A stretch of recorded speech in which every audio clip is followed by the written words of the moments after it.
আমাদের শহীদ ওসমান হাদি পর্যন্ত যারা শহীদ হয়েছে তাদের রক্তের প্রতি সেটি হচ্ছে অপমান করা হবে। সেজন্য বিএনপিকে গণতন্ত্র যদি রক্ষা করতে হয় তাহলে এই প্রশাসনের নগ্ন আচরণের তাদেরকেও প্রতিবাদ জানাতে হবে।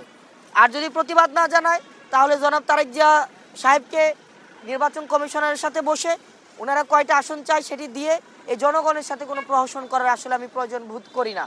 ডিসিরা এসপিরা নগ্নভাবে এই নির্বাচনে হস্তক্ষেপ করছে। আমরা এই হলফনামা বাছাই থেকে শুরু করে আমাদের আজকে পর্যন্ত আমাদের এই তাদের যেই প্রশাসনের যেই বায়াস যে আচরণ, সেই আচরণ নির্বাচনকে কতটা হচ্ছে নিরপেক্ষ করবে সেটিতে আমরা সন্দিহান। এবং এই যে আমাদের আজাদির যে যাত্রা, সেই আজাদির যাত্রাকে আরও দীর্ঘমেয়াদী করবে বলে আমরা মনে করি। সেজন্য সরকার থেকে শুরু করে নির্বাচন সংশ্লিষ্ট প্রত্যেকটি কর্তৃপক্ষ, ছাত্র জনতা এবং যারা ভোট দিবে তাদেরকে সচেতন হতে হবে। এবং আমরা নিশ্চিত করতে চাই আমাদের রক্ত যাক, আমাদের এই আজাদির সিলসিলা অব্যাহত থাকুক এবং আমাদের হচ্ছে যদি আরও জীবন দিতে হয় আমরা সেটির জন্য প্রস্তুত। কিন্তু আজাদি, চূড়ান্ত আজাদি না হওয়া পর্যন্ত এই আমাদের লড়াই অব্যাহত থাকে। নির্বাচনকে সামনে রেখে প্রশাসনের যে নগ্ন ভূমিকা আমরা দেখতে পাচ্ছি তা আমাদেরকে বিগত 3টে ইলেকশনের কথা মনে করিয়ে দেয়।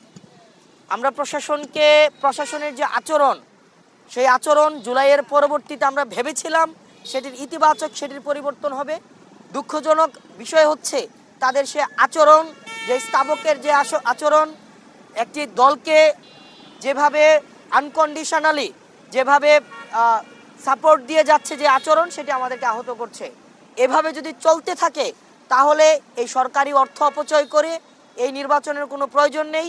গণতন্ত্রের জন্য যেই লড়াই সংগ্রাম হয়েছে দীর্ঘ 17 বছর, বিএনপির নেতাকর্মীরা যেভাবে রাস্তায় নির্যাতিত হয়েছে, নিপীড়িত হয়েছে, এই প্রশাসনের নগ্ন আচরণকে যদি বিএনপি এন্টারটেইন করে তাহলে এই 17 বছরে যারা ইলিয়াস আলী থেকে শুরু করে যারা গুম হয়েছে, আজকে